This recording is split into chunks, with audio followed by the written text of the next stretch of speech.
Joe Turner here, and before we get into part two of my interview with Tim Nowak about fire EMS services, I wanted to make a couple of quick announcements. First, the American Association of Municipal Executives is going to reopen its membership very soon. If you'd like to get on the wait list, go to aame.org and go down to the very bottom of the homepage and click the link to join the wait list. There will also be a link in the show notes for this podcast if you want to go to the show notes and click there. Second, former Yucaipa City Manager Chris Mann has started his own podcast, and he has graciously invited me to be the very first guest. So that interview is going to drop on Tuesday, May 6th. That's Tuesday, May 6th. It's the Gov 360 podcast. It's going to be focused on local government professionals, and I'm really excited to be a guest on the show, and I'm really excited to see another person in the local government space creating content and putting stuff out there in a podcast form. Please make sure you go to Spotify, Apple Podcasts, wherever you listen to your podcast, and follow the Gov 360 podcast to help him launch. And I will put a link to the show in the show notes. And again, be on the lookout for my interview on Chris Mann's podcast dropping Tuesday, May 6th. Now on to part two of my interview with Tim Nowak.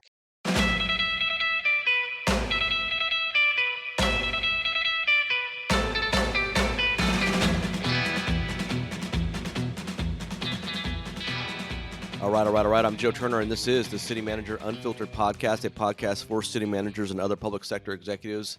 I'm with Tim Nowak today. This is part two of our series, our breakdown of fire EMS services for the layman. Tim's with us today. Again, continue our conversation with part two. We are going to talk about staffing and deployment.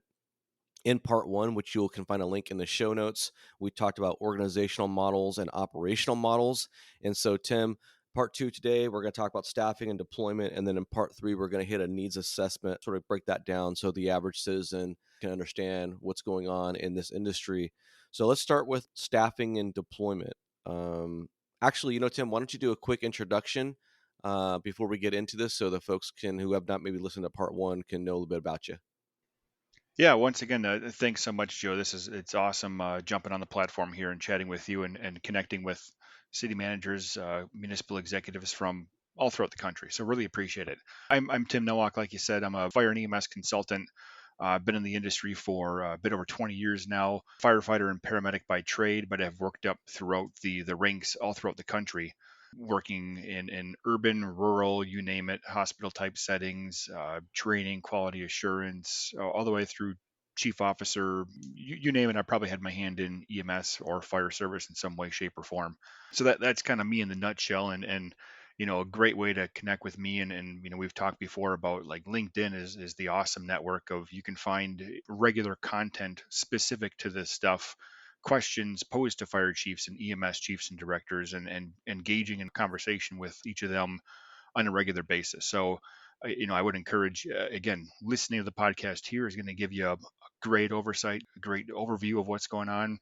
But you can get daily interaction if this is your thing by connecting with me on LinkedIn. So that's me in a nutshell.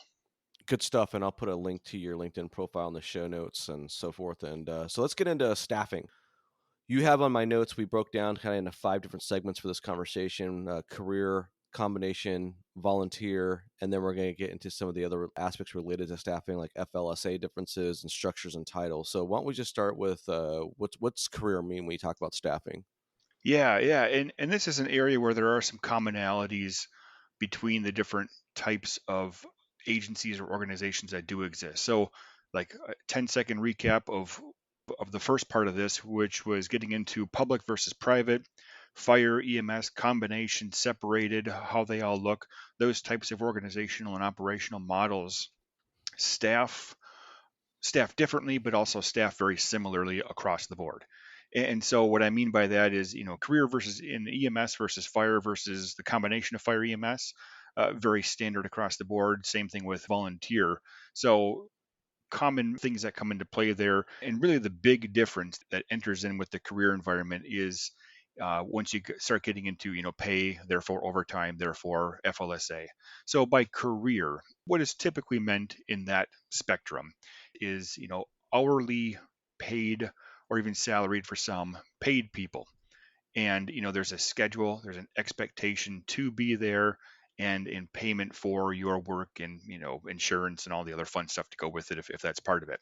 That could be part-time, it could be full-time, or it could be more of a as needed, or PRN, we refer to it in Latin, pro rata, I think it is, as needed. Casual is, I've heard that term before. So at any rate, they're no different than a police officer, public works, employee on the roster, and they're there and there's expectations. So When you, so when yeah, you talk about career, Tim, career doesn't mean someone's doing this as a full-time primary source of income then, right? That's not what career it firefighter means in this context necessarily. it absolutely could. It could also mean that this is a part-time endeavor and they're paid an hourly rate or wage. In most contexts, career does equate to this is your full-time job. You're working 40 hours a week, or in a lot of situations with fire departments, 56 hours a week is very common. So, yes, in many situations, career equates to this is a full time job. But with smaller or medium departments, once you start hitting communities with a population of 25,000 and less, there tends to be some part-time complement or whatnot thrown in there, and that's where we'll get into this. The combination is kind of the middle ground between career and volunteer. Okay. So there's some hybridness that can be populated in there and some creativity. But yeah, so the career aspect typically aligns with full time. And the big difference that city managers really should be aware of with this type of population is, again, the working hours associated with their time. So within the system, there are different schedules, and we'll look at those. But the key thing is the 40-hour work week is not so typical in fire and EMS, and that's just due to the nature of needing to be available for 24 hours, just like police departments needing to be available for 24 hours. The key difference here is how things are staffed or how departments are staffed. There's some creativity that comes into play where a common scheduling component relates to a 56-hour work week, which basically take the entire year, divide it by 3 shifts or platoons, however you want to call it, and equates to roughly 56 hours a week. And so what's unique here is that for fire departments, for firefighters, and you could be a firefighter EMT, a firefighter paramedic, or just a firefighter. If you are a firefighter, there's allowance within Fair Labor Standards Act, FLSA, that allows for them to work a 53-hour work week without standard overtime, and because the calendar breaks out to 56, that equals to 3 hours of overtime on average per week. And there's some other creativity and some things called Kelly days, too complicated. But at any rate, that's allowed for firefighters.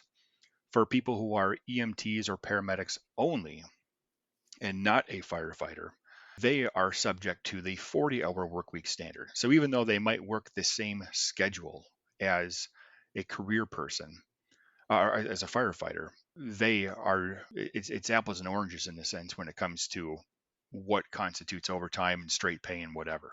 So you could have a department where one individual is a firefighter and one individual is an EMT, and they're both working a 56-hour schedule, but the one Hmm. who's working 40 hours is getting 16 hours of overtime.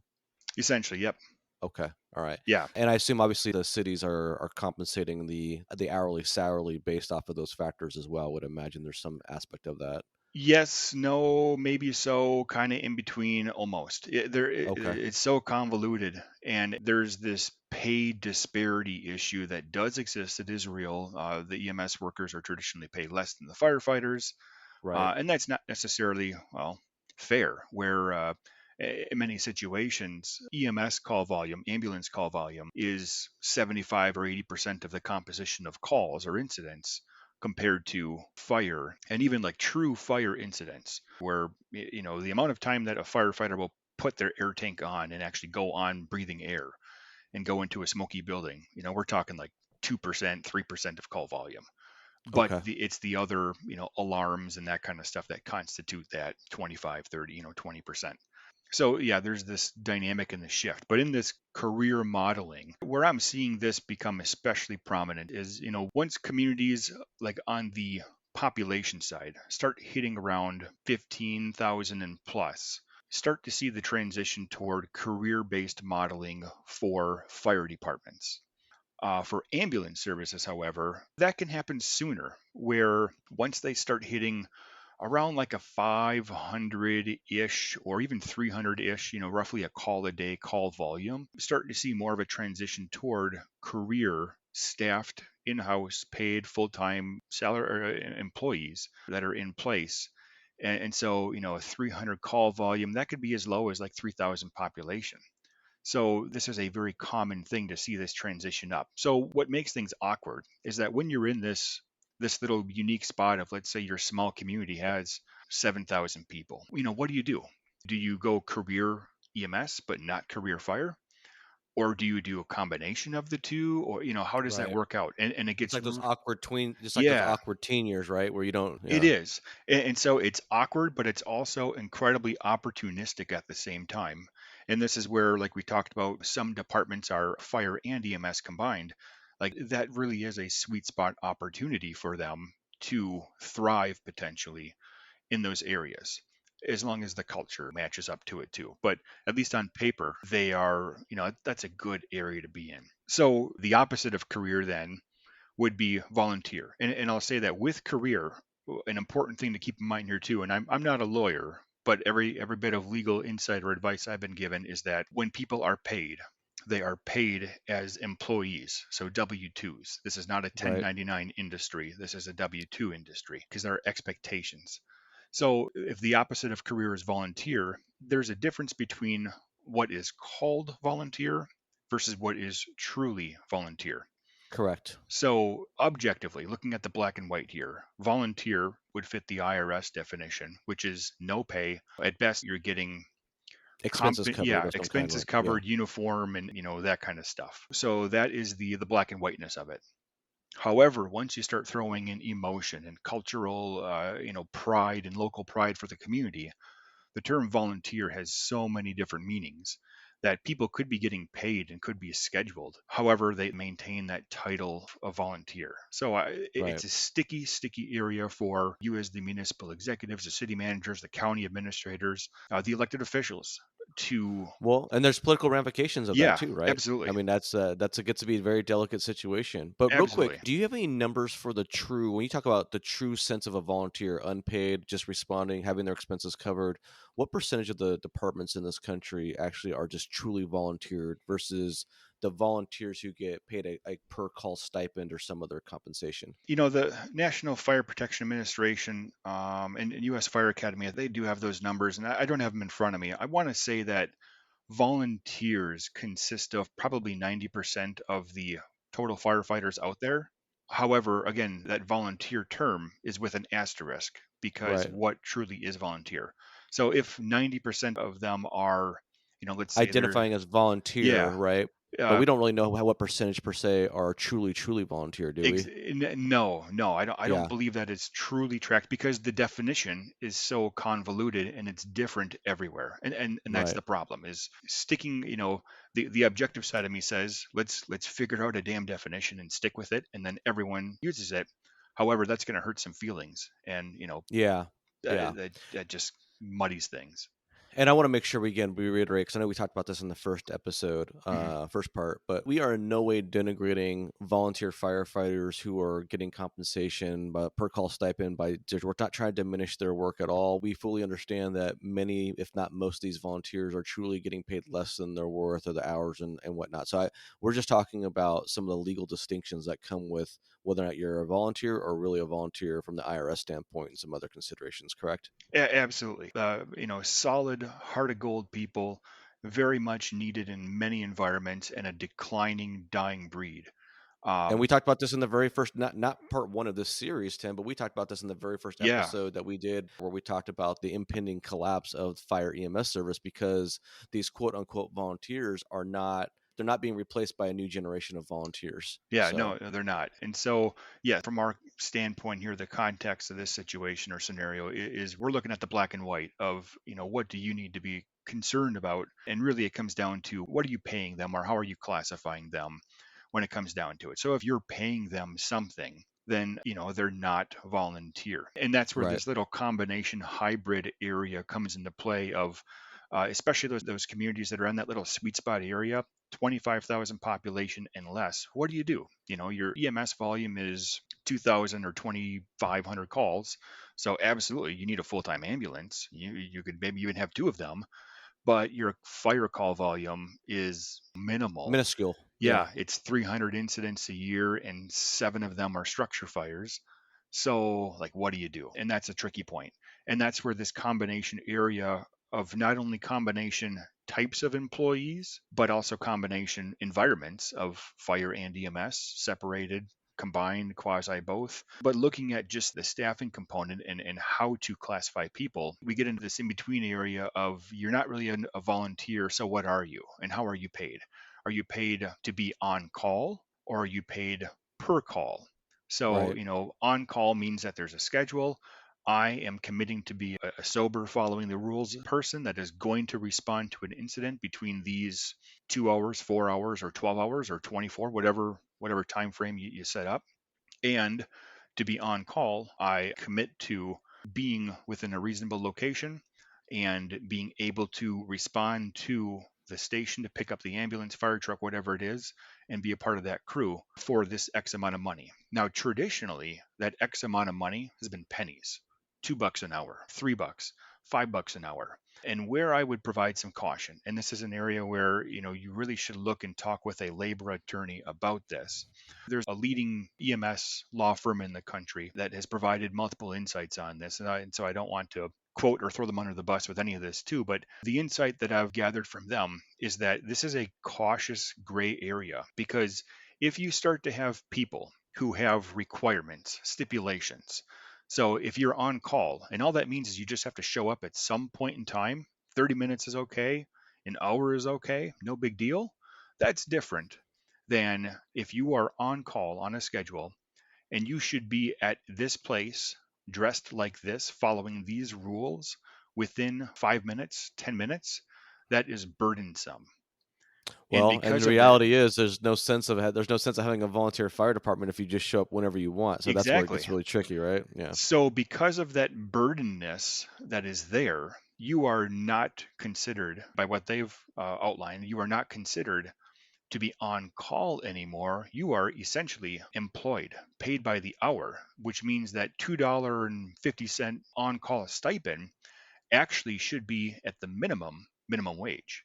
So if your community is currently in this $2.50 or whatever number area to be on call, and then we increase it if you go on a call kind of thing, that's a gray, ugly kind of spot where you should really, really talk with a labor attorney to see if indeed you should actually be paying at least minimum wage to I'll, account Tim, for I'll that. t- Tim, I'll go one step further. That's one of those issues that I'm not sure anyone really wants the answer or wants to really Oh no, tackle that yeah, answer because it has, I mean, that has some pretty grave consequences throughout the country if that was oh somehow, yeah, if there's a delineation of that, right? So I think both sides are kind of like, in many cases, many communities, like, hey, let's just not worry about that right now. yeah. No, it's a risk area, and exactly that. Once you know, now you have to do something about it. And so yeah, that's an area to just be very, very cautious of, because your $200,000 budget for the year could rapidly turn into 750 overnight Yeah. because of that. Absolutely. Speaking of volunteer, and I'm talking about both types of volunteers, I'm most familiar with the concept of you get paid per call, you get paid for a training, you come in for a certain training, you go out and answer a call at 2 o'clock in the morning, you're getting paid on a per call basis. Are there any other types? And we obviously talked about just getting an on call sort of stipend or compensation as well. Are there any other compensation models for volunteers that are worth talking about exploring? Or is that just the primary way it's done? Yeah, I would say those three are most common. So paid on call, paid per call, or just like a flat stipend of sort. You mean Um, like a weekly stipend or monthly stipend? They'll yeah, just do that? yep, Okay. yep. Okay. And presuming that, Regardless of the number of calls. yeah, or Okay. your actual involvement or workload, yeah. That one's not quite as common, or at least if it is common, we're talking you get $100 a year stipend, like something, y- you know, Minimal. minimal. Um, Quasi-volunteer again. Right, Yeah, yeah. Yeah. exactly. But the prominence of the on-call and paid per call area is rapidly growing, and quite honestly, think about your job. Now granted, in this rural environment, the volunteer EMTs and firefighters, don't have the same workload as you, but where would you give up however many hours on the weekend, overnight, whatever that would be? Would you give up your free time to carry around a pager, or to answer your phone when it rings, be a sober adult who Yeah, is going to that's drop everything they're doing and commit. Like I'm working on a project in Washington State where every single time the pager goes off and the call occurs, that is a 2.5 hour commitment. So if that's 6 o'clock in the morning and you're on call, you are not going to get home until roughly 9 a.m. And if you're supposed to be at work for 7:30 or 8, you've got to make some, real work, your normal job. You've got to make accommodations. So You know, that's a that's great point, cumbersome. Tim. That's a great point. Something we don't talk about at all, I don't think, to this point, is like, thank you and shout out to the employers in these small rural areas too that allow their employees to have that flexibility to respond to these calls, because I'm sure that's a burden on them as well to have that flexibility, and they need that. Oh yeah, and that in and of itself is dying off. That existence Yeah. just is not the same as what it used to be, and that's just further exacerbating the challenge of volunteerism. Is you just can't get off of normal work to go to respond, regardless of the public good that it creates. Yeah. Is there anything else you want to add on the staffing component when it comes to career volunteer combination? Yeah, so in that area again, with those three buckets of sort, I think that allows us to transition into the hours, the working hours, and what schedules look like. So again, on the small end of things, starting to see a transition of maybe we don't need staffing around the clock, or at least in-house person staffing that we could do paid career type modeling during the daytime, and then overnight we can do more of a volunteer on call, whatever that would be. And so what is that magic number? How many hours should they work? And there's a creative variety of, it could be 8 hours, it could be 10 hours, it could be 12 hours. So that prominence is growing, especially in those small communities, until the call volume gets to a tipping point where you need around the clock. And then 24-hour scheduling gets to be very common. And by 24-hour scheduling, I even mean 48-hour scheduling. So, at the easiest sense, there's two simplistic ways of breaking things down. So, you take an entire year, 365 days, divide it out by 3 shifts roughly, and break out your weeks, and you get a 56-hour a week model per shift or per platoon. And when those platoons or shifts work, let's just call them A, B, and C shift, what they would do is work on a rotation. And the simplest one would be 1 on and 2 off. And there's other creative versions in there, but 1 on and 2 off is the simplest version of that. And that will get you your 56 hours a week. Also gaining popularity, especially in Western states or more rural environments, would be a 4896. So 2 days on, 4 days off. Same thing as the prior, just doubling up. Still equals 56 hours a week. And the benefit there is, especially like when I lived in Colorado, I don't know how a single paramedic could live in Breckenridge, or Keystone or some, mountain ski area. There's no way you can live there. So you got to drive 2.5 hours to get there. Well, if you have to do that every single day, 5 days a week, I mean, no one's going to do that. That's prohibitive, yeah. Yeah. So then, okay, what's the next alternative? 24 hours. All right, that's not bad. Like I can drive there today. I'll get the next 2 days off and then I'll be back again. Or even better yet, I'll drive up there today for my shift and I'm going to work 48 hours. Then I'll be gone, go home for 4 days. Like that's pretty lucrative. So that is possible. And there are things to watch out for with overnight. If there's a high enough call volume or long distance transports or long duration events, then you've got people who are awake. And, the intent is that they go to bed at 9 o'clock at night or 10 o'clock at night and hopefully sleep through the night. But if there's no guarantee, which there's not, you've got to be able to function at 2 in the morning on a moment's notice at 100% capacity and potentially do it all throughout the night. So there could be, there's some risk with having people working that. Now, in some environments, in a lot of environments, it can be very safely done. However, there does get to be a tipping point where, again, small communities, we're seeing this trend of let's do these creative 8, 10, 12-hour shifts, eventually bell curving up to 24-hour shifts or maybe 48. But then on the other side of that bell curve really should be a transition downward,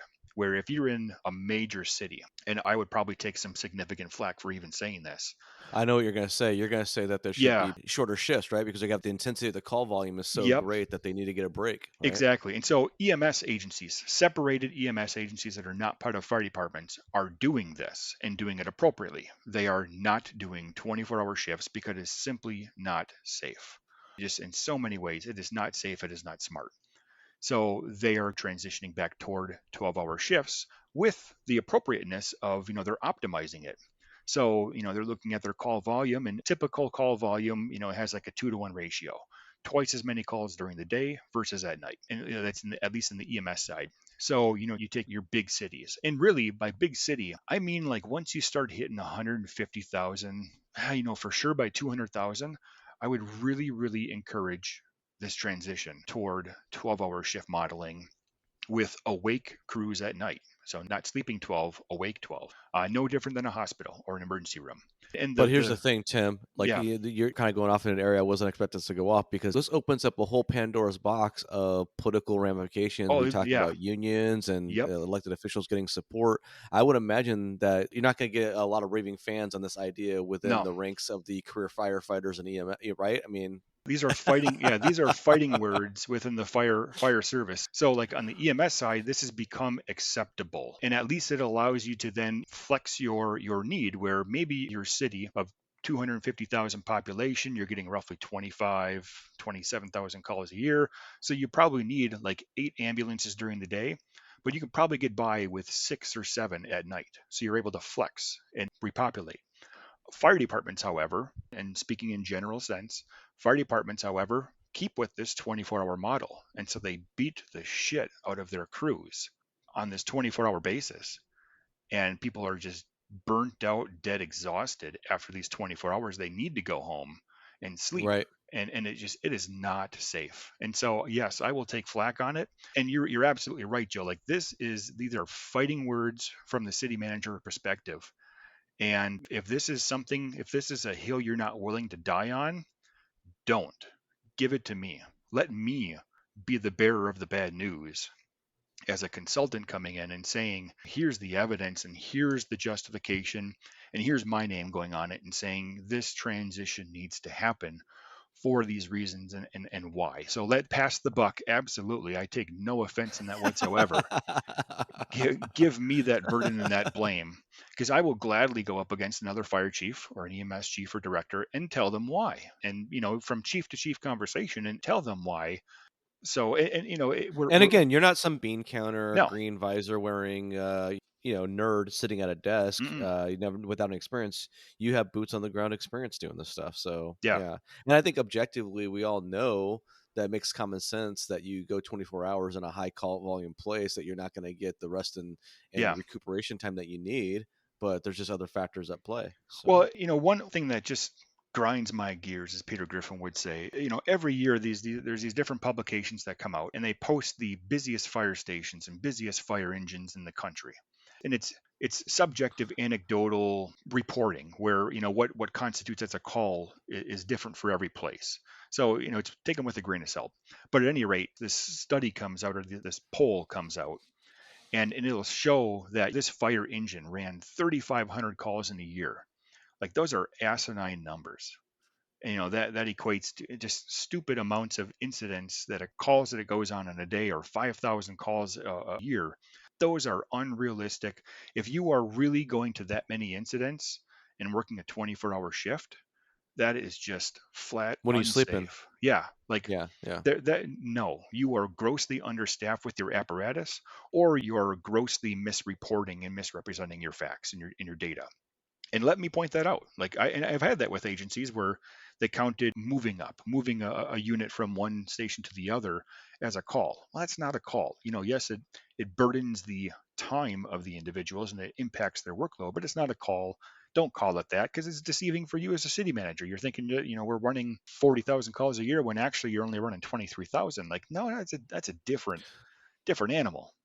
Yeah, and we could probably have a whole conversation Oh on yeah, some of the shenanigans that I mean, again, this is kind of veering off into a little bit of a different territory, but you can play with numbers, you can play with calls. This happens on the police side, it happens on the fire absolutely. side, Yep. and so if you are a naive city manager and you allow yourself to get played, right? Because say fire department wants some more resources, so they can jack up the numbers and say this is they're answering more calls or whatever. I don't get in the weeds on that, but Oh that's yeah, kind of beyond the scope of this conversation. But yeah, be aware that obviously there's lots of games that can be played with this information. yeah. And the other thing too, I think that for the city managers who are listening and for the public who's listening is that when and I don't want to throw fire chiefs or police chiefs under the bus. I think they're by and large great people. Obviously, they mean well and they want to serve their community. But I also feel there's a certain bit of well, we know this subject matter, we're experts, you guys don't know, and therefore you just got to take our word for it. And I think that gets kind of weaponized a little bit around the country, quite a bit. So It does and it can. And again, we're both speaking in generalities and more on the, extreme of the negative and not the positive. So yes, this is not rampant where it's everywhere, but yes, that does exist and it's not fair. The last thing that you want is someone, to be misled. And yeah, sometimes, I've stepped in to clarify the misleading, and it's not by malintent. It's just, they're trying to play the game too. So I get it, respect for that. But yeah, from that standpoint, like I'm one of them, but I'm also playing red team here. We got to be honest. If we need the let's money and call we for want the honest money, balls and strikes, right? Let's yeah, call honest balls and strikes. Yep. exactly. Yep. So, this all wraps into the staffing. And then from there, that rolls into how do you deploy? A call comes in, and what happens from there? Where do fire trucks come from? That sounds like a innuendoish thing. So, where do fire trucks come from? Where do ambulances come from? Maybe I'll do a presentation on that one. I like that title. That's going to be a good webinar. If you do a conference, Joe, do a association conference, and we'll do where do fire trucks come from? Yeah, I'm writing that one down. Where do fire trucks come from? Here we go. Okay, so fire trucks, ambulance, where do they come from? Then, fire station, ambulance station, EMS station, whatever, physical facility. So there's two main deployment models of sort. Either everyone is coming from a station, a facility, or no one is coming from a station facility. Now, in between there is kind of a hybrid area, but those are the extremes. So everyone's coming from a station versus not. Now, in the fire world, it's interesting. So much of the fire industry is based off of response time standards. And it's, fire, doubles every minute in size and blah, blah, blah. So there's these 4 minute numbers thrown out and 6 minute numbers thrown out from common times, or 8 minute, getting to a location 90% of the time within 8 minutes and whatever. Like there's these different standards and somewhat anecdotal. And are But those times are from when you get the call to when you start putting water on the fire? Is that the metric or no, it's not even has nothing to do with the action. It's just more of you get the call, you get on scene. So yeah, there's still 3 minutes, 4 minutes before water actually gets on fire. But the premise or the thought is shave down the response, therefore water gets on fire quicker. okay, Um, so call times, generally speaking, the industry standard is so the call comes in from 911, gets dispatched to the station, right, from mhm. whatever, and then once the station receives it to once they get on scene, that is the metric that's being used to measure response times, correct? Yeah, so like call answering from the dispatch center should be less than like a minute and a half for high priority incidents. So, right now at time zero, call comes in at 911. Dispatch should be dispatching the first fire engine, for a, let's say, a structure fire, worst case scenario, should be dispatching them within, I believe it's either 60 seconds or 90 seconds. Okay. So, now we're at 1 minute. Page, crews stop what they're doing, get to the fire engine. During the daytime, they have 1 minute, typically 60 seconds to get there and start being activated. At nighttime, a little bit more flexible, usually having about 90 seconds. So getting 30 seconds extra to get rolling. So that's what's called a shoot time or a turnout time. From there, response time in structure fires, typically trying to keep within like a 4 minute time frame. Now, this is urban numbers we're talking about, not so much suburban or rural, but these are like ideal settings. And so, yeah, there's this goal of, roughly 5 6 minutes being on scene and therefore being able to do stuff. In the EMS world, the only number that sticks in the mind commonly is being on scene 90% of the time within an 8 minute and 59-second mark. And it's anecdotal number. And what it comes down to is CPR for the longest time, or cardiopulmonary resuscitation when someone's in cardiac arrest. Every minute they go by, their chance of survival decreases by 10%. So therefore, after 10 minutes, essentially there's 0% chance of survival. So if we can get someone there at least within 9 minutes, there's a You have a 10% chance. chance. There's a chance. Yeah. So Yeah. it's anecdotal. When it comes down to it. Yes, that is a true situation where minutes do count. But it's so we're playing the numbers thing and using that number all the time when we shouldn't be using it all the time. But at any Right, because rate, the lion's share of EMS, EMT calls, for ambulance calls actually aren't really they're dependent not on time that unit. sensitive. Right. Yeah, the majority are not time That's a big sensitive. misnomer. Yeah, and that in itself is a discussion. But so at any rate, like this deployment model, responding from a station, the fire industry is they strategically locate stations based off of this 4-minute response time, or even in standards, it's not so much a crow fly mile duration as it is a driving mile duration, where an fire engine, we're talking urban setting, should be the circle around a fire station, should be that the response area is basically 1.5 miles drive time. So, if you were to look at 1.5 mile drive time, even if you were playing it safe, like 1 mile crow fly distance, you should have a fire station every 2 miles to accommodate this, or every 2.5, probably no more than 3 miles, should be a fire station for a fire engine. A ladder, which has the big aerial ladder on top of it, sometimes it has a pump and a tank and other stuff, but those have a 2.5 mile drive distance. So, again, these are urban numbers we're talking about. Rural, the environment totally changes. But in this urbanized type of setting, that's why there's fire stations, so many of them, so frequent and strategically located throughout, is to meet this expectation, because that helps to drive down your ISO, your insurance service organization ratings, which would impact, ideally, business insurance. It can impact residential insurance too. Well, another thing, Tim, you just talk about the urban environment. Even to me, I mean, that sounds like, man, that's a pretty close spread between fire stations, right? That's not a big distance. But No, I think you also have to remember that due to the call volume, that just because you're only a mile or two from another station, that other station is probably going to be responding. A good chance that they're responding to a call someplace else already. yeah. So there's the holdover of, or the carryover of, if this station is out, then now that 2 mile gap turned into a 3.5 mile gap, to the next station, or their coverage area expanded by this much. Also, keep in mind there's a little bit of tradition in here too, where what's the longest distance that a horse could run without getting tired? 1 mile. So, there's some element of that thrown into it as well too, some anecdotalness of sorts.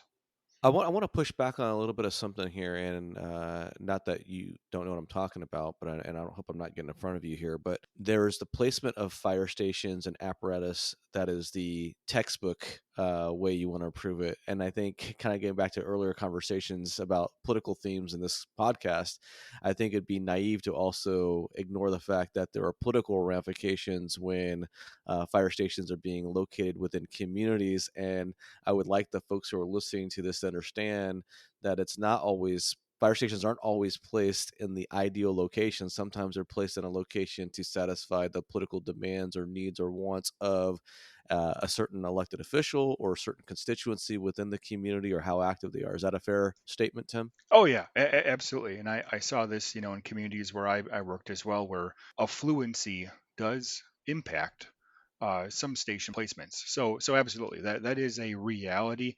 Not saying it's broad stroke everywhere, but it is a reality, and it does happen.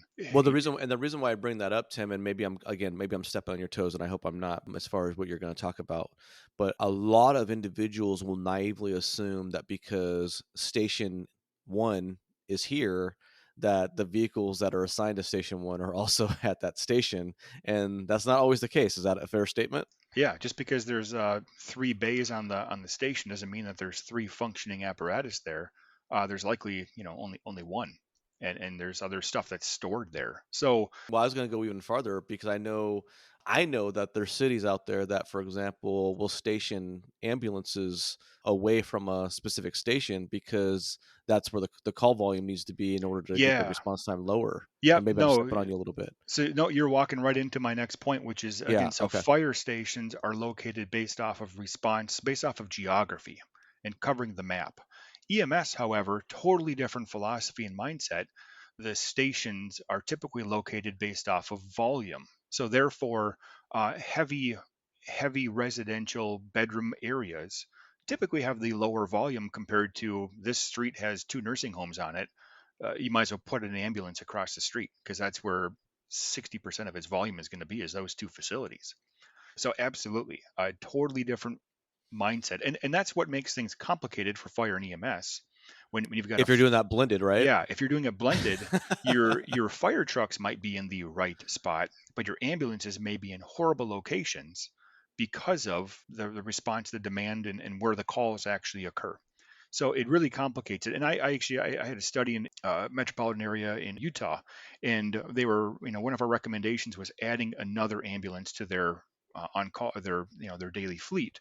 However, instead of putting it at a vacant, a station that only had a fire truck and not an ambulance, instead of doubling up there, we actually recommended putting two ambulances at one station because of that very fact, because of that volume. Where one goes out, then they were constantly having to have an ambulance from a different station come into that jurisdiction, that area, when instead, no, like this area needs a second ambulance to lessen that burden and go that way. It's atypical in a lot of departments, not the common trend, but that's good. That's good EMS business, not necessarily good fire business of sorts for staffing. So the deployment priority is different. Geographic coverage versus call volume and demand type coverage, which can make things complicated in that rural area where, if your community, say urban, budding up to suburban, or urban or suburban, or anything budding up to rural, you're going to be likely population centering and call volume centering your ambulances.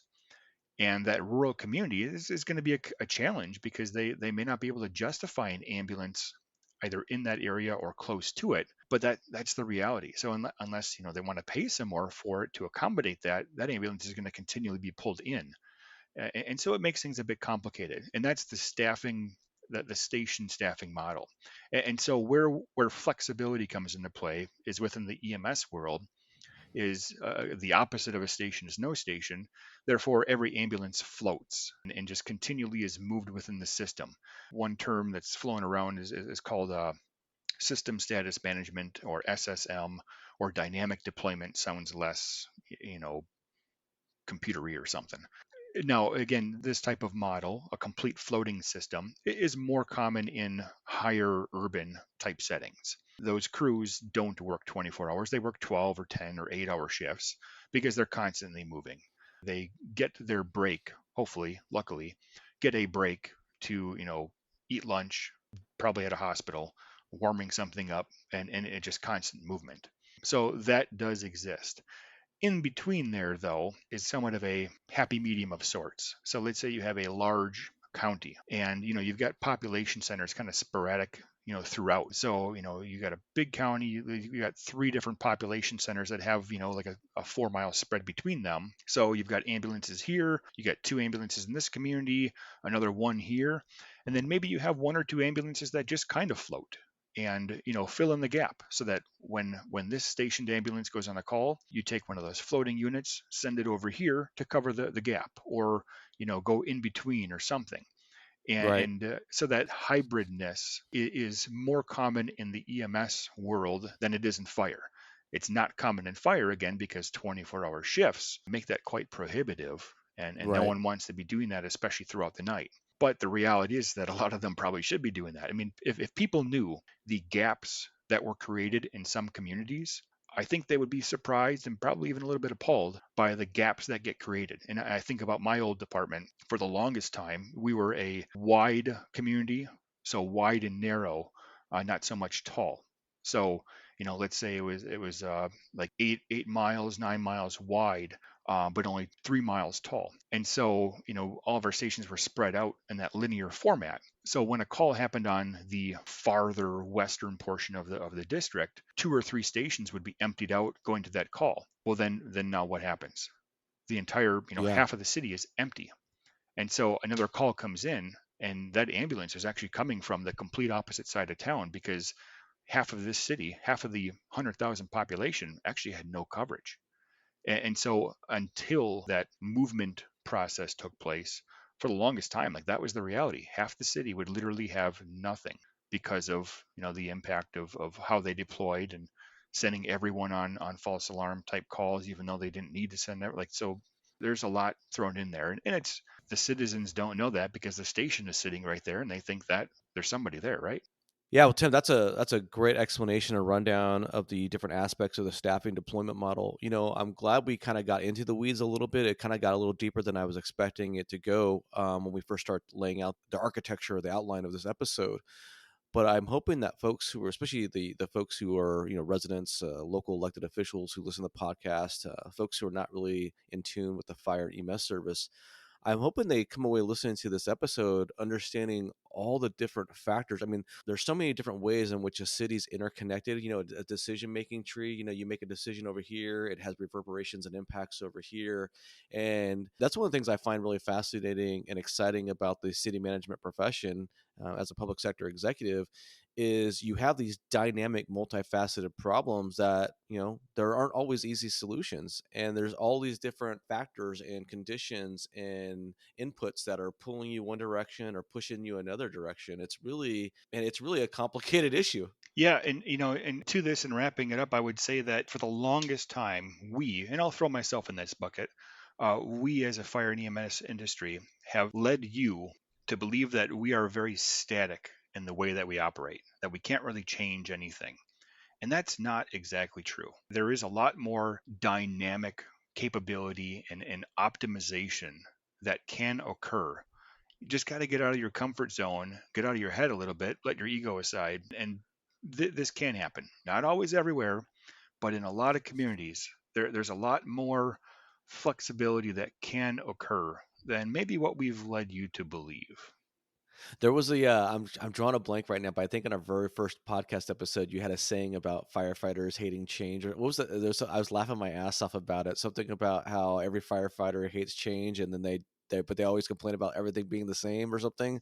Do you remember that saying? Two things that firefighters hate is change, or the way things are and change. And that's exactly it. And you know a lot of that, looking at the root of it, it comes down to that they're they're afraid of loss is what they're afraid of. They don't Yeah. want the loss and whatever that is. So as long as you as the city manager, the executive can communicate that there is not a loss, there's just we're going to do things a little bit differently, then that gets accepted easier. Well, on that note, I know I have some firefighters who listen to the podcast. We love you, so don't don't get mad at us for just having a conversation here. I'm gonna wrap up this episode. This has been part 2 with Tim Nowak, and we are going to turn it over to the needs assessment in part 3. This is the City Manager Unfiltered podcast. If you like the program, please hit that follow or subscribe button on your platform of choice so that you get the episodes downloaded to you when they come out. And don't forget to rate and review the podcast on your platform of choice. I appreciate your support. Catch you in part 3.